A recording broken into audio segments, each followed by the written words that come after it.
الحمد لله نحمده ونستعينه ونستغفره ونؤمن به ونتوكل عليه ونعوذ بالله من شرور أنفسنا ومن سيئات أعمالنا من يهديه الله فلا مضل له ومن يضلله فلا هادي له ونشهد أن لا إله إلا الله وحده لا شريك له ونشهد أن محمدا عبده ورسوله أما بعد فقد قال الله سبحانه وتعالى في القرآن الكريم والفرقان المجيد أعوذ بالله من الشيطان الرجيم بسم الله الرحمن الرحيم يا أيها الذين آمنوا اتقوا الله حق تقاته ولا تموتن إلا وأنتم مسلمون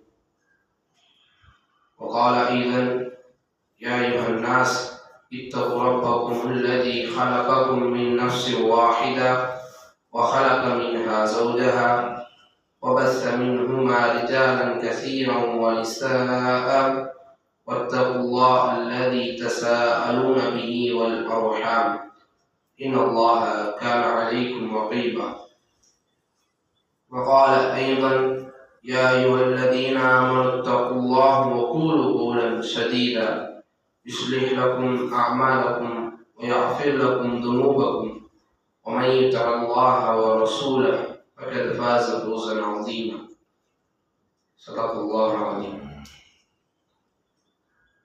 وقال نبينا صلى الله عليه وسلم فإن الخير حديث كتاب الله وخير الهدي هدي محمد صلى الله عليه وسلم وشر الأمور محدثاتها وكل محدثة بدعة وكل بدعة ضلالة وكل ضلالة في النار அளவற்ற அல்லாஹ்வும் நிகரற்ற அன்புடையவனுமாகிய எல்லாம் வல்ல அல்லாஹ்வின் திருப்பெயரால் ஆரம்பம் செய்கின்றேன். மேலும் கண்மணி நாயகம் நாயகம் நபிகள் நாயகம் ஸல்லல்லாஹு அலைஹி வஸல்லம் அவர்கள் மீதும் அவர்கள் வாழ்க்கையை அப்படியே பின்பற்றிய சத்திய சஹாபாக்கள் தாபிஈன்கள் தபா தாபிஈன்கள் அதே போன்று இங்கு அமர்ந்திருக்கும் நம் அனைவர் மீதும் எல்லாம் வல்ல அல்லாஹ்வின் சாந்தியும் சமாதானமும் என்றென்று நிலவட்டுமாக. ஆமீன். எல்லாம் வல்ல அல்லாஹ்வின் நல்லடியார்களே, நாம் சென்ற ஜுமாவுடைய மனிதர்களுடைய முக்கியமான நோக்கம் எதுவாக இருக்க வேண்டும் என்று பார்த்தோம். தன்னுடைய வாழ்வில் எத்தனையோ நோக்கங்களை வைத்து ஒவ்வொரு மனிதனும் ஓடிக்கொண்டிருப்பான். அதில் முக்கியமான நோக்கம் அல்லாஹ்வுடைய பொருத்தத்தை அடைவது என்று பார்த்தோம். ஏனென்றால் அல்லாஹ் இந்த உலகத்தை எதற்காக படைத்தான் என்றால், நம்மளை சோதித்து அதில் யார் நல்ல அமல்களை செய்கிறாரோ அவர்களுக்கு சொர்க்கத்தில் நுழையக்கூடிய பாக்கியத்தை தருவதற்காகத்தான் இந்த உலகத்தை ஒரு பரிச்சயமாக படைத்தான். அல்லாஹ் தன்னுடைய திருமறையில கூறும்போது தபாரகல்லதி பியதிஹில் முல்க் வஹுவ அலா குல்லி ஷைஇன் கதீர் அல்லதி ஹலகல் மௌத வல் ஹயாத லியப்லுவக்கும் அய்யுக்கும் அஹ்ஸனு அமலா. நாம் இந்த மௌத்தையும் ஹயாத்தையும், இந்த வாழ்க்கையும் மரணத்தையும் எதற்காக படைத்தோம் என்றால், உங்களில் யார் காரியங்களை செய்கிறார்களோ அவர்களை பார்ப்பதற்காக, அவர்களை சோதிப்பதற்காக என்று தன்னுடைய திருமறையில அல்லாஹ் கூறியுள்ளார். அப்ப இந்த மனிதனுடைய வாழ்க்கையில் ஒவ்வொரு காலகட்டத்திலும் ஒவ்வொரு நேரமும் மாறிக்கொண்டிருக்கும் போது நிறைய பிரச்சனைகளை சமாளிக்கிறான். அந்த பிரச்சனைக்கு மத்தியிலே அல்லாஹ்வை மறந்து ஓடக்கூடிய மனிதர்களும் சில பேர் இருக்கிறார்கள். அப்படி இல்லாமல் எல்லா பிரச்சனைக்கும் எங்கு வர வேண்டும்? பள்ளிவாசலுக்கு தான் வரணும். அல்லாஹ்விடம் தான் பிரார்த்தனை செய்ய வேண்டும். அப்ப அந்த அல்லாஹ்வுடைய பொருத்தத்தை அடைவது என்பது ஒரு சாதாரண ஒரு விஷயம் அல்ல. நாம் பார்த்தோம், அதற்கு என்னென்ன முக்கிய விஷயங்கள் வேணும் என்றால், அம்சங்கள் வேணும் என்றால், முதலிலே நற்குணம் தான். நாம் அதற்கு நிறைய எடுத்துக்காட்டுகள் பார்த்தோம். கொஞ்சம் தொட்டு வச்சுட்டு அப்படியே போயிடுற டாபிக். என்னென்ன எடுத்துக்காட்டுகள் பார்த்தோம்? நற்குணம் என்றாலே நபிகள் நாயகம் ஸல்லல்லாஹு அலைஹி வஸல்லம் அவர்கள் வாழ்க்கை தான். இப்ப நீங்க நற்குணத்தை பற்றி படிக்க வேண்டும் என்றால் நபிகள் நாயகம் ஸல்லல்லாஹு அலைஹி வஸல்லம் வாழ்க்கையை நீங்கள் படித்து அதன்படி அமல் செய்ய வேண்டும். படித்தால் மட்டும் போதாது, அதன்படி அமல் செய்ய வேண்டும். அதில் சில எடுத்துக்காட்டுகள் நிறைய பார்த்தோம். அதில் முக்கியமானது ஒன்று மன்னிப்பது என்று நாம் பார்த்தோம். அந்த மன்னிப்பு என்பது சாதாரண ஒரு விஷயம் கிடையாது. சின்ன தவறு செய்துட்டு மன்னிப்பு கேட்டா மன்னிச்சுடுவாங்க. ஒரு பெரிய தவறுக்கு ஒரு உட்பட்டவனாக இருந்து ஒரு மனிதன் மன்னிப்பு கேட்கும் போது அந்த மனிதன் மன்னிக்கணும். எந்த அளவு என்றால், நம்மளுடைய சகோதரனை அல்லது நம்மளுடைய உற்றார் நண்பரை ஒரு மனிதன் கொலை செய்து விட்டான். கொலை செய்த மனிதனை நீங்கள் மன்னிப்பீர்களா? அந்த மனிதன் நான் என்னை மன்னிச்சிருங்க என்று வந்தபோது மன்னிப்பீர்களா? ஆனால் நபிகள் நாயகம் ஸல்லல்லாஹு அலைஹி வஸல்லம் அவர்களையும் மன்னித்தார்கள். தன்னுடைய சொந்தக்காரர் உற்ற நண்பராகிய ஹம்ஸா ரலியல்லாஹு அன்ஹு அவர்களை வக்ஷி ரலியல்லாஹு அன்ஹு அவர்கள் கொலை செய்த போது கூட வந்து மன்னிப்பு கேட்ட உடனே நபிகள் நாயகம் ஸல்லல்லாஹு அலைஹி வஸல்லம் அவர்கள் மன்னித்தார்கள். ஆக நபிகள் நாயகம் ஸல்லல்லாஹு அலைஹி வஸல்லம் வாழ்க்கையே நற்பண்பதாக தான் இருந்தது. அவர்கள் இறங்கிய நோக்கம், நான் எதற்காக அனுப்பப்பட்டேன் என்று கூறும்போது, இன்னமா புஇஸ்தும் லியுதம்மிம மகாரிமுல் அக்லாக், நான் உங்களுக்கு மத்தியில் அனுப்பப்பட்ட காரணமே எதற்காக என்றால் உங்களுடைய குணத்தை சீர்படுத்துவதற்காக. ஆக முக்கியம் இது நற்குணம் தான்.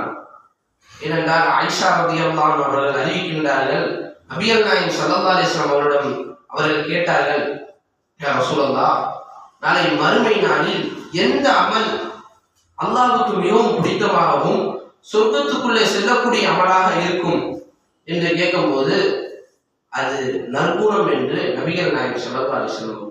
மற்றொரு ஹதீஸிலே வருகிறது, நாளை அல்லாஹ் திராசு விடுவான். அந்த திராசுல தன்னுடைய மற்றவர்கள் நன்மைகள் எல்லாம் திராசு விட்டு, அவர்கள் நன்மை அதிகமாக இருந்தால் சொர்க்கத்தை தருவான், தீமை அதிகமாக இருந்தால் நரகத்தை தருவான். அப்ப அந்த திராசிலேயே அதிகமாக கணக்கக்கூடிய ஒரு விஷயம் என்றால் அது நற்குணம் என்று ஆயிஷா ரலியல்லாஹு அன்ஹா அவர்கள் அறிவிக்கின்றார்கள். அப்படிப்பட்ட நற்குணம் நம்முடைய வாழ்வில் கண்டிப்பாக, அதில் குறிப்பாக இந்த முஸ்லீமாக இருக்கக்கூடிய நம்முடைய வாழ்வில் இருக்க வேண்டும். அப்படி என்றால்தான் மற்றவர்களை நாம் கவர்ச்சிகரமாக இந்த இஸ்லாத்தின் பக்கம் இருக்க முடியும். நமக்கெல்லாம் தெரியும், நபிகள் நாயகம் ஸல்லல்லாஹு அலைஹி வஸல்லம் அவர்களுக்கு நபித்துவம் எப்போ வந்துச்சு? இத்தனாவது வயதுல, 40வது வயதுல வந்துச்சு. அதற்கு முன்னாலேயே நபிகள் நாயகம் ஸல்லல்லாஹு அலைஹி வஸல்லம் அவர்களுக்கு பெயர் என்ன தெரியுமா? எந்த கூட்டத்துக்கு மத்தியில பெயர் வைத்தார்கள்? அந்த கூட்டத்துக்கு பேரே ஜாஹிலியா, முட்டாள், அதாவது அறிவில்லாத ஒரு கூட்டம் இருந்துச்சு. அந்த கூட்டமே நபிகள் நாயகம் ஸல்லல்லாஹு அலைஹி வஸல்லம் அவர்களுக்கு ஒரு பெயர் தந்தது, அஸ்ஸாதிக் என்று. அஸ்ஸாதிக் உண்மையாளர், அமீன் உண்மையாளர். இவர் பொய்யே சொல்ல மாட்டார்கள் எப்போ? நபித்துவம் கிடைப்பதற்கு முன்னால். அதனால்தான் நபித்துவம் கிடைத்த பிறகு நபிகள் நாயகம் ஸல்லல்லாஹு அலைஹி வஸல்லம் அவர்கள் அந்த மலை மேல் ஏறி நின்று இஸ்லாத்தை தருவும் போது சில மனிதர்களால் ஏற்றுக்க முடியவில்லை. ஏனென்றால் அவருடைய மனதில் சில நெருக்கல் இருந்தது. இவர் உண்மைதான் சொல்வாரு, இவர் பொய் சொல்ல மாட்டாரே, ஆனா ஏன் இப்படி சொல்றாரு, ஒரே இறைவன் என்று சொல்றாருன்னு சொல்லி அந்த நெரிசல் இருந்ததே தவிர நிறைய மனிதர்கள் இதை மறுத்து விட்டு உடனே போவாங்க. சில ஒரு 2-3 பேர் ஏற்றுக்கிட்டாங்க. நிறைய மனிதர்களுக்கு அந்த மனசுல ஒரு நெருதல் தான் இருந்தது. யாருமே ஒரு பொய்யா சொல்லலாம் அப்படின்னு சொல்லிட்டு போகல. ஆரம்ப காலத்திலிருந்து நபிகள் நாயகம் ஸல்லல்லாஹு அலைஹி வஸல்லம் அவர்களுக்கு நற்பண்போடு வாழ்ந்தார்கள். அதே போன்றுதான் அபூபக்கர் சித்திக் ரலியல்லாஹு அன்ஹு, அவரும் நற்குணத்திற்கு ஒரு சொந்தக்காரர் தான். ஆக இப்படி எல்லா நற்குணங்களையும் எடுத்து பார்த்தால் நபிகள் நாயகம் ஸல்லல்லாஹு அலைஹி வஸல்லம் அவர்கள் தொட்டுதான் வரும். அதே போன்று இரண்டாவது விஷயமாக இந்த நற்குணம் கழித்து எதை பார்த்தோம் என்றால் அல்லாஹ்வை அதிகமாக நினைவு கூறும். இப்ப அல்லாஹ்வை அதிகமாக நினைப்பது என்பது தொழுகை மட்டும் கிடையாது. ஒரு திக்ரு மூலமாகவும் அல்லாஹ்வை அதிகமாக நினைவு கூறலாம். ஒரு துவாவும் இருக்கிறது. நாம் பிரார்த்தனை என்றால் தொழுகை மட்டும் நினைத்துக் கொண்டிருக்கிறோம். தொழுகையும் இல்ல, அத்துவாவு போல் அல்பாதா, இந்த துவாவே ஒரு வணக்கமாக அமைகிறது அப்படின்னு. அப்ப ஒரு துவாவும் ஒரு பிரார்த்தனை தான். இப்ப இந்த இரண்டு விஷயங்களும் முதல் முக்கியமானது அல்லாஹ்வை பொறுத்தது. ஆனால் இன்றைய முஸ்லிம் சமுதாயத்துக்கு அதிலும் குறிப்பாக இளைஞர்களுக்கு இல்லாத ஒரு பண்பாக மாறிவிட்டது இந்த இரண்டு பண்பும், நற்குணமும் அல்லாஹ்வை நினைவு கூறுவதும். இல்லாமல் அல்லாஹ்வின் நல்லடியார்களே, முதலில் இந்த இரண்டு பண்புகள் விடுங்க, நோக்கமே சரியில்லாமல் தான் இருக்கு. முதல்ல நோக்கமே அல்லாஹ்வுடைய பொருத்தத்தை அடையவும் தான் நோக்கம். அந்த நோக்கம் இருந்தால் தான் அதற்கு கீழே இந்த இரண்டு பண்புகள் வேணும். நோக்கமே சரியில்லைனா இந்த இளைஞர்களை பார்த்தால் மிகவும் வருத்தமாக இருக்கிறது. அவர்களுடைய நோக்கம் எதுவாக இருக்கிறது? இன்று இந்த உலகமே நோக்கமாக வைத்து இந்த இஸ்லாமிய இளைஞர்கள் செயல்படுகிறார்கள்.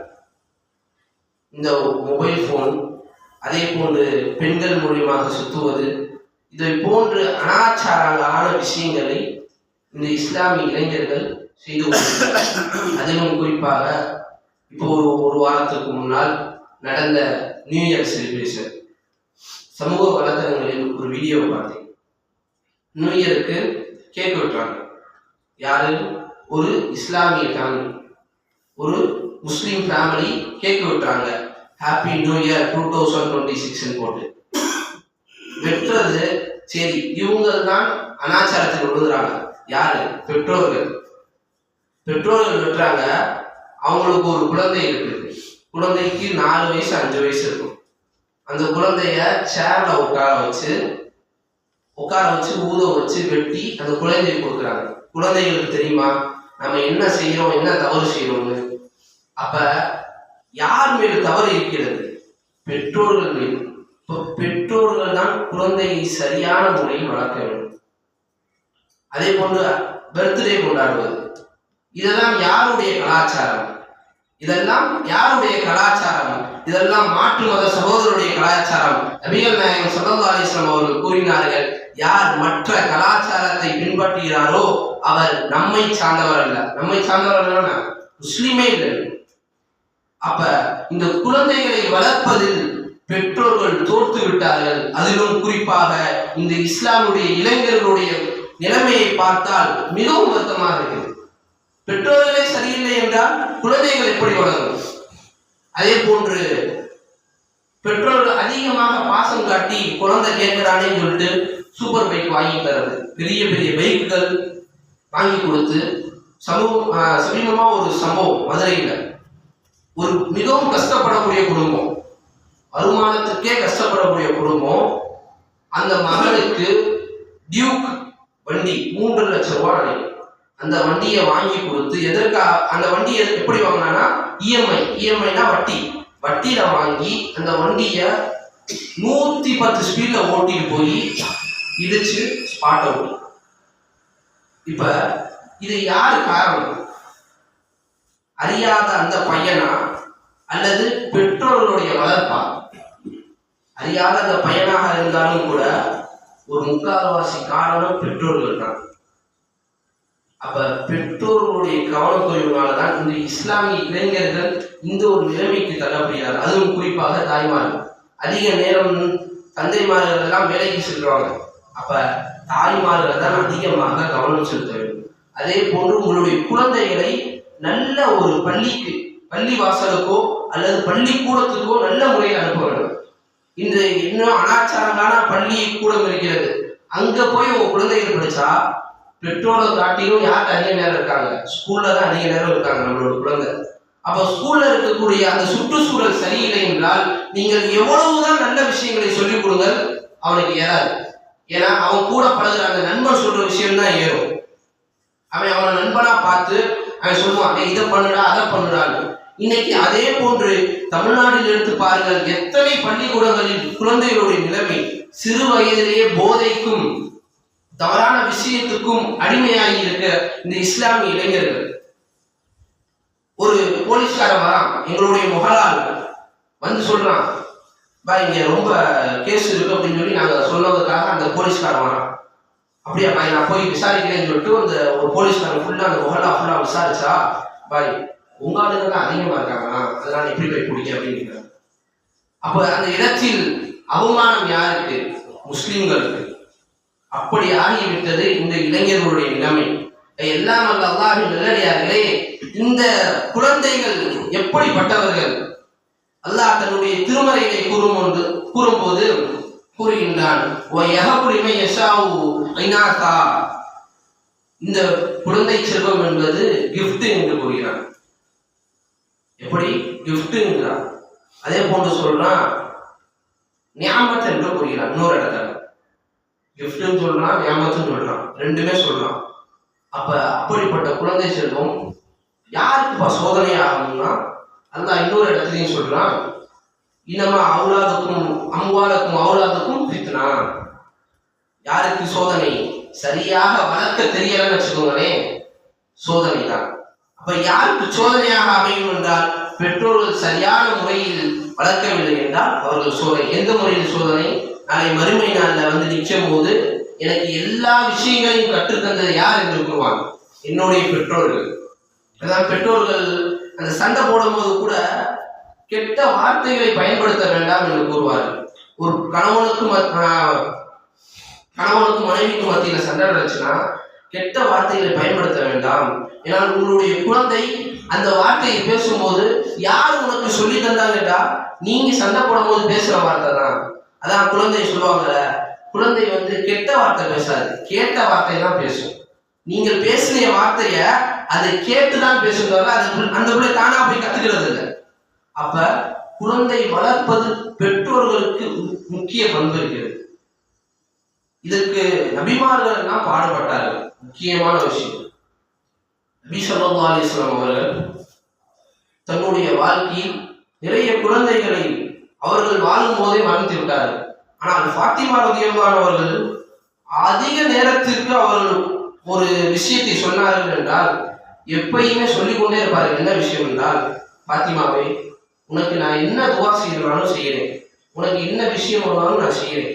ஆனால் நீ ஒருபோதும் என்ன பண்ணிடாத, அல்லாஹ்வுக்கு இணை வைத்து விடாதே என்று கூறினார். இது மிகவும் முக்கியமான ஒரு விஷயம்.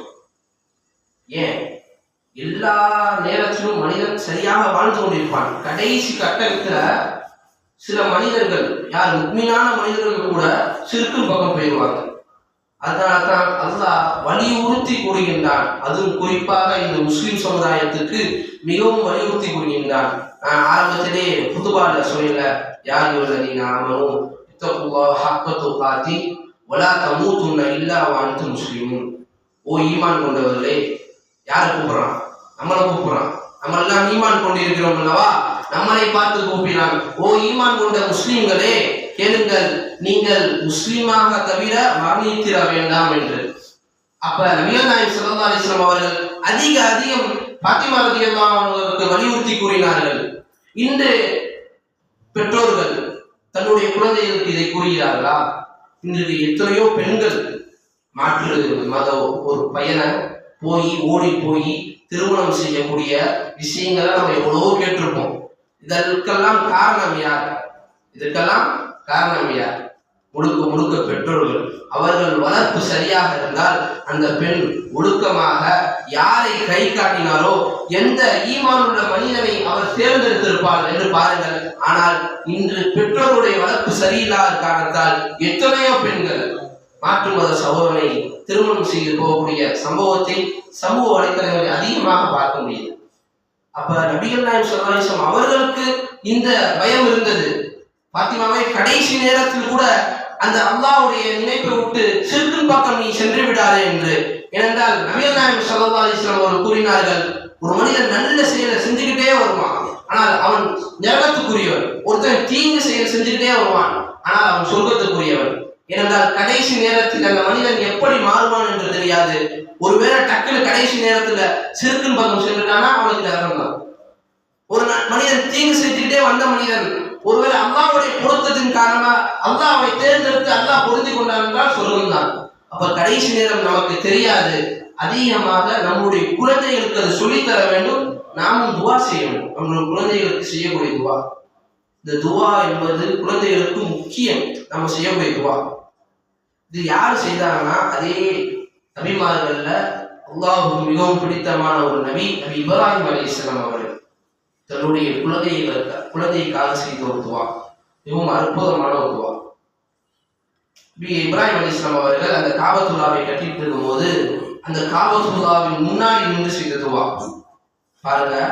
யா அல்லாஹ், என்னையும் என்னுடைய குழந்தையும் அந்த ஷைத்தானுடைய தீங்கிலிருந்து காப்பாற்றி வருங்கால சிறந்த முறையில் அமைத்து எங்களை ஒருபோதும் சிலை வணக்கத்திற்கு பக்கம் சென்று விடாதே, உன்னை தவிர வேற யாரையும் வணங்குவதற்கு எங்களை ஆக்கி விடாதே என்று நபி இப்ராஹிம் அலைஹிஸ்ஸலாம் அவர்கள் கூறினார்கள். இப்ராஹிம் அலைஹிஸ்ஸலாம் அவர்கள் எப்படிப்பட்ட நபி? நீ பாருங்க, அல்லாஹ் தன்னுடைய திருமறையில் கூறும்போது ஹனீஃபம் முஸ்லிமா, பியூர் முஸ்லிம் என்று யாரை கூறுகிறான் தான் நபி இப்ராஹிம் அலைஹிஸ்ஸலாம் அவர்கள். அடுத்து அவர்களை பார்த்து கூறுகின்றான், ஒமா கான மினல் முஷ்ரிகீன், அவர் ஒருபோதும் சிறுக்கு வைக்க மாட்டார் என்று அல்லாஹ் கூறுகிறார். அவர் சிறுக்கு பக்கமே செல்ல மாட்டார் என்று கூறும்போது இப்ராஹிம் அலைஹிஸ்ஸலாம் அவர்கள் கேட்டார்கள், யா அல்லாஹ், என்னையும் என்னுடைய குழந்தையும் உன்னை தவிர வேற யாரையும் வணங்குவதற்கு ஆக்கிவிடாதே என்று கேட்கும்போது, அப்ப பாருங்க, அல்லாவே சாட்சி போனாலும் இருந்தாலும் கூட அவர்கள் அதிகமாக துவா செஞ்சாங்க. அவங்களுக்கும் கேட்டாங்க, யாருக்கு கேட்டாங்க? தன்னுடைய குழந்தைக்கு கேட்டாங்க. தன்னுடைய குழந்தை எப்படிப்பட்ட குழந்தை நமக்கெல்லாம் தெரியும். தன்னை அறுப்பதற்காக கனவில் வந்த ஒரு செய்தியை கூறும்போதும் கூட சரி என்று சொன்ன குழந்தை, அப்படிப்பட்ட குழந்தை சிறுக்கு வைக்குமா என்று நினைச்சா கடைசி நேரம் யாருக்கு தெரியும்?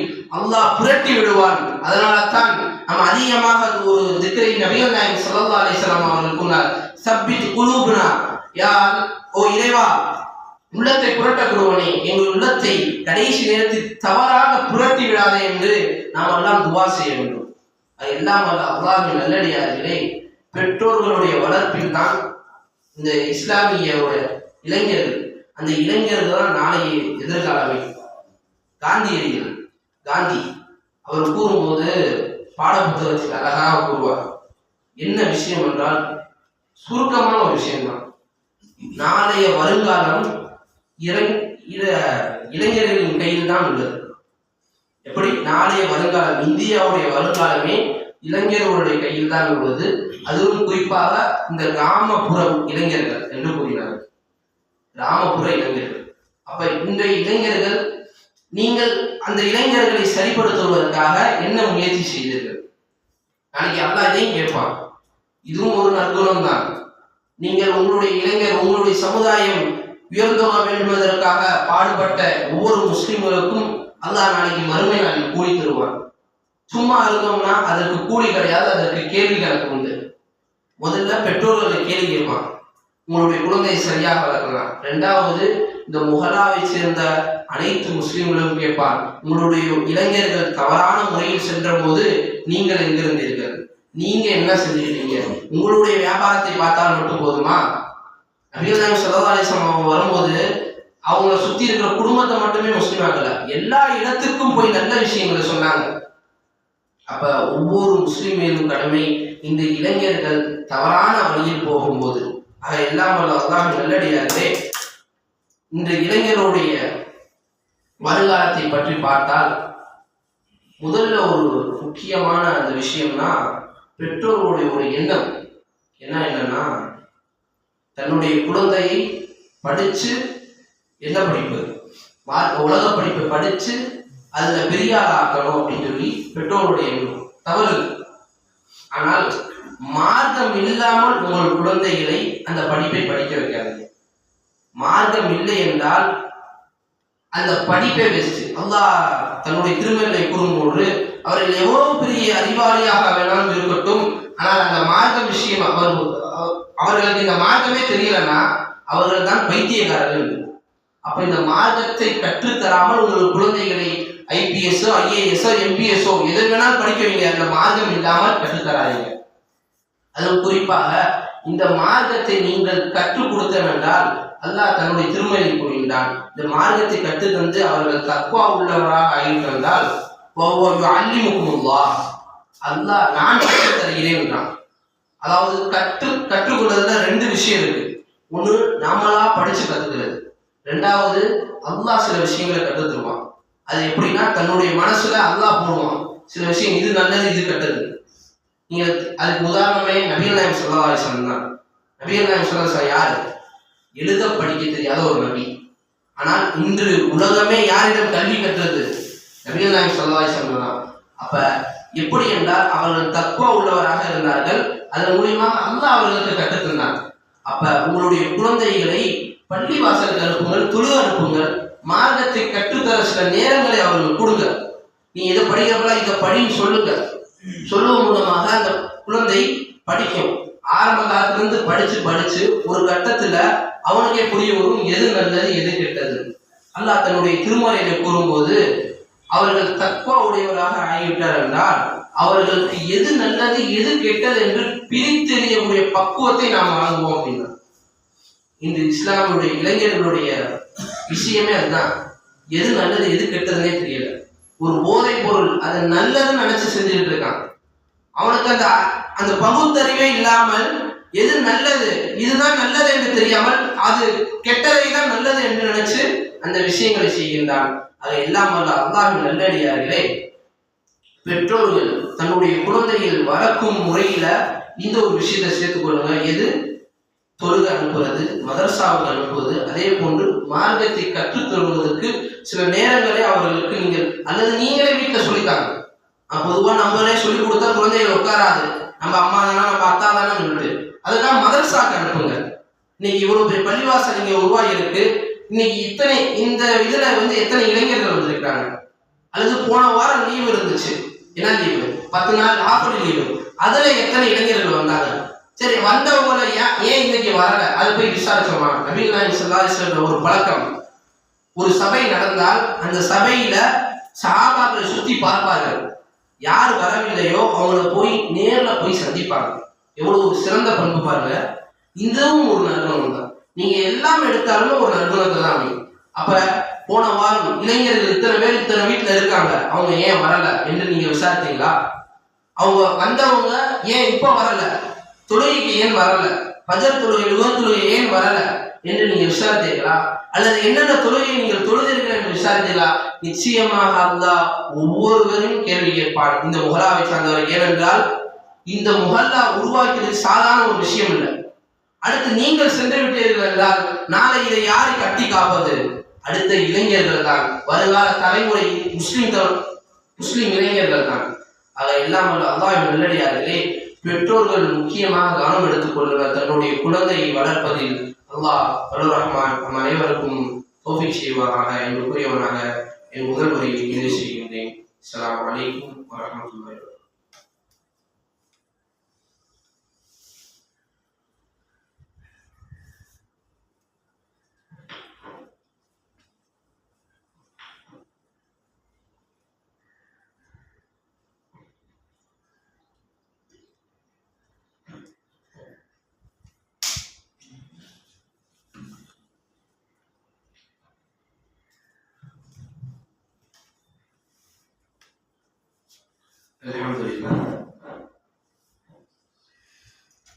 Alhamdulillah rabbil alamin. Salatu wassalamu ala ashrafil anbiya'i wal mursalin wa ala alihi wa ashabihi ajma'in. Amma ba'd. எல்லாம் வல்ல அல்லாஹ் நல்லடியார்களே, நாம் சென்ற முறையிலே இளைஞர்களை எந்த முறையில் சிறந்த முறையில் வளர்ப்பது, அதற்காக என்னென்ன செய்ய வேண்டும் பெற்றோர்களும் இந்த முஹல்லாவை சார்ந்தவர்களும் என்று நாம் பார்த்தோம். ஆக நபிகள் நாயகம் ஸல்லல்லாஹு அலைஹி வஸல்லம் அவர்கள் தன்னுடைய குழந்தையை எந்த முறையில் வளர்த்தார்கள், அதே போன்று சஹாபாக்களை, அதிலும் குறிப்பாக இளைஞர்களை எந்த முறையிலே அவர்கள் வளர்த்தெடுத்தார்கள். எல்லாம் அல்லாஹ்வின் நல்லடியார்களே, நம்முடைய குழந்தைகளுக்கு எந்த ஒரு விஷயம் வருமோ அந்த விஷயத்தை விட்டு வேறொரு விஷயத்தில் தான் கவனம் செலுத்த வருகிறோம். உதாரணமாக ஒரு குழந்தைகளுக்கு ஒரு ஸ்போர்ட்ஸ் பிடிக்கும்னா அதெல்லாம் நம்மளுடைய குடும்பத்துக்கு செட் ஆகாதுப்பா, நீ போய் படி அப்படின்னு. அதாவது சொல்லுவாங்கல்ல, மீனை தண்ணியில நீந்த விடுறதுலாம் மரம் ஏற சொன்னா எப்படி இருக்கும், அந்த மாதிரி நம்ம குழந்தைகளுக்கு எதுல ஆர்வம் இருக்கோ அதுல செலுத்தணும். அதை விட்டுட்டு வேற ஒரு இதுல சொன்னோம்னா அது முடியாது. நபி ஸல்லல்லாஹு அலைஹி வஸல்லம் அவர்கள் தேர்ந்தெடுப்பதில் அழகாக தேர்ந்தெடுத்தார்கள். காலித் பின் வலீத் ரலியல்லாஹு அவர்களை போய் நீங்கள் மார்க்கம் படித்து சட்டம் எழுதுகள் என்று சொல்லவில்லை. அவர்களுக்கு எது வந்தது? போர் செய்ய வந்தது. அப்ப அதுல நீங்கள் சிறந்தவராக ஆகுங்கள் என்றார். இப்னு அப்பாஸ் ரலியல்லாஹு அவர்களை நீங்க போய் போர் செய்யுங்க என்று சொல்லல. உங்களுக்கு எது வரும்? உங்களுக்கு மார்க்கத்தை படித்து அதற்கு தஃசீர் எழுத வருமா? அதுல போய் நீங்க சிறந்தவராக ஆகுங்க. இப்படித்தான் அவருடைய இளமையை அவர்கள் சிறந்த முறையில் தத்தெடுத்து அந்த பெற்றெடுத்தார்கள். அப்ப எல்லாம் அல்லாஹ் நல்லடியார்களே, நம்மளுடைய குழந்தையை எந்த முறையில் வளர்க்கணும்? இதுக்கு உதாரணமாக நபிகள் நாயகம் ஸல்லல்லாஹு அலைஹி வஸல்லம் வாழ்க்கையில் நடந்த ஒரு சம்பவம். நபிகள் நாயகம் ஸல்லல்லாஹு அலைஹி வஸல்லம் அவர்கள் ஒரு பயணத்துல சஹாபாக்களோட சொல்றாங்க. நிறைய பயணம் சம்பவம் இருக்குது, அதுல இது ஒரு. அப்ப குடிப்பதற்காக பானம் எதுவும் இல்லை, தண்ணி எதுவுமே இல்லை. அப்ப தூரத்துல ஒரு இளைஞன் ஆடு மேய்ச்சிட்டு வரான். அப்ப அந்த இளைஞனை பார்த்து அபூபக்கர் சித்திக் அவங்க போறாங்க. போய் இப்படி நாங்க வந்திருக்கோம், அல்லாஹ்வின் தூதரும் நாங்கள் வந்திருக்கோம், குடிப்பதற்காக எதுவுமே இல்லை, உன்னுடைய ஆடை மட்டும் தந்தீங்கன்னா அதுல இருந்து நான் பால் கறந்துப்பேன் அப்படின்னு சொல்லும் போது அந்த இளைஞன் சொல்றான், இங்க வந்திருக்கிற ஆடு எல்லாம் மலட்டாடு, அது பால் தராது அப்படின்னு சொல்லும் போது, அப்படியா அப்படி ரசூலாட்ட கூட்டிட்டு போறான் அந்த ஆடை. நீ ஆடை மட்டும் தாப்பா, நான் பால் கறந்து உடனே அந்த ஆடை மட்டும் கூட்டிட்டு போறாங்க. நபிகள் நாயகம் ஸல்லல்லாஹு அலைஹி வஸல்லம் அவர்கள் அந்த ஆட்டு மடியில தட்டி ஒரு துவா ஓதி இந்த பால் கறக்குறாங்க. பால் வருது. பால் வந்தவடுத்து எல்லாரும் குடிச்சிட்டாங்க. கடைசியில் ரசூலா கொடுக்குறாங்க. அப்ப தூரத்துல இருந்து அந்த இளைஞன் பார்த்துக்கிட்டே இருக்கான். அப்ப அந்த இளைஞனை பார்த்து ரசூலுல்லாஹி ஸல்லல்லாஹு அலைஹி வஸல்லம் கேட்கிறாங்க, நம்மளாம் ஒரு ஹெல்ப் பண்ணோம்னா பதிலுக்கு ஹெல்ப் பண்ணுவோம்ல, என்ன வேணும்ப்பா, சரி பால் குடிக்கிறாங்க அந்த மாதிரி கேட்கிறாங்க. ஏன்னாப்பா ஏதாவது உதவி வேணுமா, இல்லைன்னா அந்த பால் தரவா அப்படின்னு கேட்கிறாங்க. இல்ல அந்த இளைஞன் இந்த சும்மா 1க்கு 2க்கு அந்த மாதிரிலாம் கேட்கல. பால் தாங்க அப்படின்னா டைரக்டா மெயினே குடிச்சிட்டான். என்னன்னா, நீங்க எதையோ ஒரு மந்திரம் ஓதி அந்த பால் கறந்தீங்கள, அந்த மந்திரத்தை மட்டும் சொல்லித்தாங்கன்னு கேட்டான். அப்ப ரசூலுல்லாஹி ஸல்லல்லாஹு அலைஹி வஸல்லம் பார்த்து சொன்னாங்க, அந்த உலாமுல் ஆலிம் அப்படின்னா, நீ ஏதோ அறிந்த ஒரு இளைஞன் போன்றே இருக்கிறியாப்பா அப்படின்னு. எப்படி கேட்கிறாங்க பாருங்க, நீ சாதாரண ஒரு வாலிபன் இல்ல, ஏதோ படிச்ச வாலிபன் போல இருக்கியே அப்படின்னாங்க. அப்ப நீ இருக்க வேண்டியது இது இல்லை, ஆடு மேய்க்கக்கூடிய வேலை ஒண்ணு இல்லை, என்னோடு வா அப்படின்னு சொல்லி கூட்டிட்டு போனாங்க. கூட்டிட்டு போய் பிற்காலத்துல அவர் தான் அதிக வரலாற்றுடைய ஆசிரியராக இருக்கிறார்கள். இப்னு அப்பாஸ் ரலியல்லாஹு அவர்கள் தான் எப்போது சிறு வயதுல ஆடு மேய்ச்சிட்டு இருந்தவங்களை எங்கு போய் நிப்பாட்டினார்கள்? நபிகள் நாயகம் ஸல்லல்லாஹு அலைஹி வஸல்லம். இது ஒரு முக்கியமான ஒரு பண்பு பெற்றோர்களுக்கு இருக்க வேண்டும். என்ன விஷயம் வருமோ அதை குழந்தைகளுக்கு கொடுங்க. அதை விட்டு நீ இதைதான் பண்ணணும் அப்படின்னு சொல்லி நீங்கள் வலியுறுத்தாதீங்க. நீங்க அப்படி செஞ்சு பாருங்க, அவன் உங்கள்கிட்டையும் ஒரு ஃப்ரெண்டு போல பழகுவான், அன்பாக பழகுவான். இது ஒரு முக்கியமான விஷயம், பெற்றோர்கள் கவனத்தில் எழுதணும். அதே போன்று இந்த குழந்தை நீங்கள் தவறான முறையை நீங்கள் வளர்த்து விட்டால் நாளை எதிர்காலமே அழிந்துவிடும். அதற்கு உதாரணம் ஸ்பெயினுடைய வரலாறு தான். ஸ்பெயினுடைய வரலாறு நிறைய பேருக்கு தெரியும். எதிரிகள் எப்போதுமே யாரை பார்த்துதான் எடை போடுவாங்க? இளைஞர்களை பார்த்துதான். இப்ப நம்மெல்லாம் உட்கார்ந்துருக்கோம்ல, நம்மளை பார்த்து இவங்க பெரிய ஆள்பா, இவங்க நிறைய பேர் இருக்காங்க அப்படின்னா எடை போட மாட்டான். இளைஞர்கள் எப்படி இருக்காங்க அப்படின்னா அவங்கள அடிக்கலாம், அடிக்க முடியாத எதிரி எடை போடுவான். அதுக்கு உதாரணமே ஸ்பெயின் வரலாறு. ஸ்பெயின்ல இஸ்லாமியருடைய ஆட்சியில் இருக்கும்போது எப்படி இருந்தது என்றால், ஒரு இளைஞன் அழுது கொண்டிருப்பான். அப்ப ஒரு ஸ்பை வருவான். எப்படி இந்த ஸ்பெயினை பிடிக்க அப்படின்னு சொல்றதுக்காக ஒரு ஸ்பை வருவான். ஸ்பை அந்த இளைஞன்கிட்ட கேட்பான், ஏன் பாடுகிறோன்னே, எங்களுடைய இதுல குர்ஆனுடைய போட்டி நடந்துச்சு, அந்த போட்டியில ஒரு ஆயத்தை நான் மறந்து விட்டேன், அந்த ஏன் மறந்தேன்னு தெரியல, அதுக்காக நான் அழுது அல்லாஹ்ட்ட துவா கேட்டிருக்கேன் அப்படின்னு சொல்லுவாங்க. அப்ப அந்த உளவாளி சொல்வானால், ஸ்பெயினை பிடிக்கக்கூடிய நேரம் இது இல்லை என்று சொல்லி தூது அனுப்புவான். அதே சில ஆண்டுக்கு அடுத்து அந்த உளவாளி வருவான். அப்போ வேற ஒரு இளைஞன் நடந்துகிட்டு இருப்பான். அவன் பாருங்க, டார்கெட் வைக்கிறதுலாம் யாரை வைக்கிறான்? இளைஞர்களை தான் டார்கெட் செய்கிறான். இளைஞர்களை போய் கேட்கிறான், பெரியவங்களை போய் கேட்கறது இல்லை. இளைஞனை போய் கேட்டு ஏன்பா அழுகிறான்னு கேட்கும்போது, இல்ல நான் காதலித்த ஒரு பெண்ணு வேறு திருமணம் ஆகி போயிடுச்சு, அதை நினைச்சு அழுதுகிட்டு இருக்கேன் அப்படிங்கும் போது, அப்ப அந்த உளவாளி தூது அனுப்புறான், ஸ்பெயினை பிடிக்கக்கூடிய சரியான நேரம் இது என்று. அடுத்து போர் எடுத்து வந்தார்கள். ஸ்பெயின் இஸ்லாமியருடைய கையில் இருந்து போய் இன்னைக்கு யாருடைய கையில இருக்கு? கிறிஸ்துவருடைய கையில் இருக்கிறது.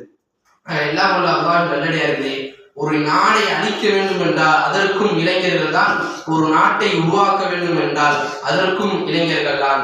அதற்கு உதாரணம் நபிகள் நாயகம் ஸல்லல்லாஹு அலைஹி வஸல்லம் அவர்கள் சிறந்த முறையில் இளைஞர்களை வளர்த்து இன்று ஒரு நாட்டையே உருவாக்கினார்கள் சில இளைஞர்களை வைத்து. அதே போன்று சில இளைஞர்களை வைத்துதான் இந்த நாடும் அழிந்து போனது. அதை எந்த முறையில் நீங்கள் வளர்க்க வேண்டும் என்று பெற்றோராகிய நீங்கள் யோசித்து பாருங்கள். ஆக எல்லாம் உள்ள அல்லாஹ் நல்லடியார்களே, நாளை மறுமை நாளில் சொர்க்கத்தில் மிகப்பெரிய சொர்க்கமான ஜன்னத்துல் ஃபிர்தௌஸ் சொர்க்கத்தின் வாயிலை நாம் எல்லாம் நுழையக்கூடிய தௌஃபீக்கை வல்லவர் ரஹ்மான் நம் அனைவருக்கும் தந்தருள்வாங்க. அதே போன்று நம் குழந்தைகளை சரியான முறையில் வளர்த்து அவர்களும் சொர்க்கத்துக்குள்ளே நுழையக்கூடிய தௌஃபீக்கை வல்லவர் ரஹ்மான் நம் அனைவருக்கும் தந்தருள்வாங்க என்று கூறியவனாக என்னுடைய நிகழ்ச்சிகின்றேன். வாஹிர் தாவான் அல்ஹம்துலில்லாஹி ரப்பில் ஆலமீன். அஸ்ஸலாமு அலைக்கும் வரஹ்மத்துல்லாஹி வபரகாத்துஹு.